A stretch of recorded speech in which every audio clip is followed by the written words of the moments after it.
வேணும்? தம்பி 1 கிலோ தக்காளி இருந்தா கொடுங்க.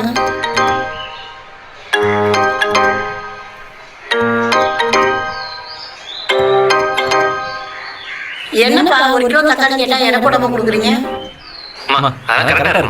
எடை போட்டு காட்டுப்பா.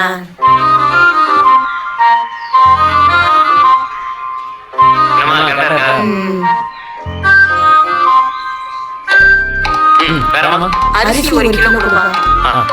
தம்பி 100 ரூபாய் வேண்டாம், 50 ரூபாய் அரிசி கொடுங்க. சரிம்மா.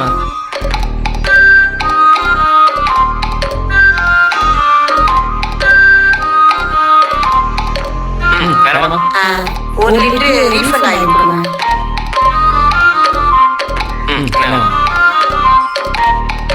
ஒரு லிட்டர் தான் கேட்டேன், 2 லிட்டர் இருக்கு.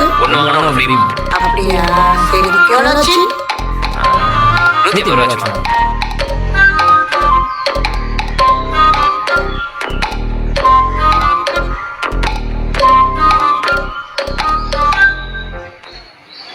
வரேன்.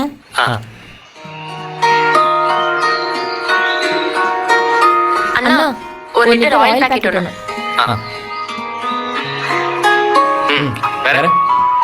என்ன ஒரு பாக்கெட் தரீங்க? ஒண்ணு வாங்க ஒண்ணு ஃப்ரீ தானே? அப்படி இல்லையா? அப்போ அவங்களுக்கு மட்டும் கொடுத்தீங்க? அவங்க நான் மட்டும் இல்ல, எங்க ஊர்ல உள்ள எந்த கடைக்கு அவங்க போனாலும் எக்ஸ்ட்ராவா தான் தருவாங்க. அது நம்ம காசு கம்மியா தான் வைப்பாங்க. அவங்க மட்டும் எப்படி?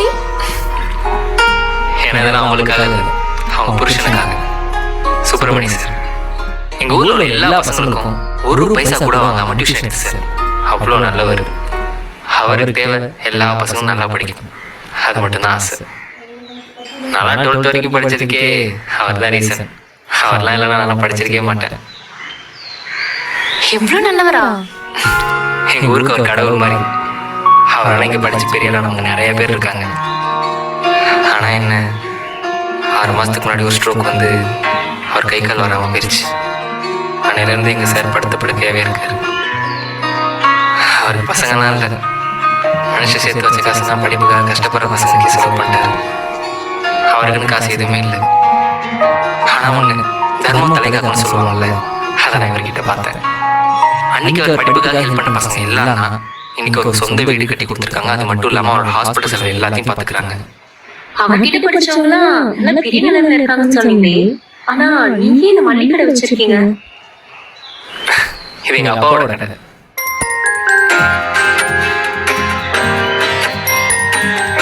அப்போ நீங்க என்ன பண்றீங்க?